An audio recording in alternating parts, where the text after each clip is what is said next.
বিসমিল্লাহির রহমানির রহিম। আলহামদুলিল্লাহ, সমস্ত প্রশংসা হয় আল্লাহ তাআলার জন্য। এর আগে আমি আপনাদের সামনে এসেছিলাম সদাচরণ, ভালো আচরণ, ভালো ব্যবহার, ভালো আখলাক।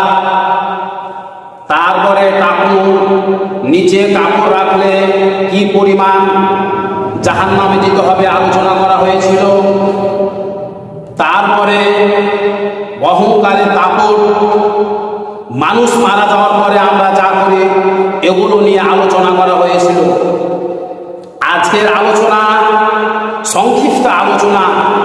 আল্লাহ রাব্বুল আলামিন এই যে আমাদের দুইটি চোখ দান করেছেন, এই দুইটি চোখ দিয়ে আমরা দুনিয়ার সব কিছু দেখতে পাই। কিন্তু এই চোখের ভিতরে যদি কিছু পড়ে আমরা কিছুই কিন্তু দেখতে পাই না।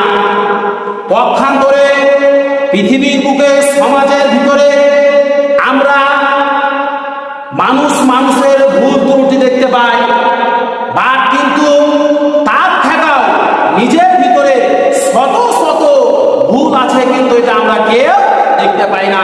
এই জন্য আল্লাহ রাসূল বলেন, মান সাতারা মুসলিমান সাতারাহুল্লাহু ফিদ দুনিয়া ওয়াল আখিরাহ। আল্লাহ রাসূল বলেন, কোন ব্যক্তি যদি কোনো মুসলমানের দোষ ত্রুটি ঢেকে রাখে, আল্লাহ তাআলা তার দুনিয়া এবং আখিরাতে তার দোষ ত্রুটি ঢেকে রাখবেন। তো আসুন, যা কিছু আলোচনা করলাম আমাকে সহকারে আল্লাহ তাআলা আমল করার তৌফিক দান করুন। আসসালামু আলাইকুম।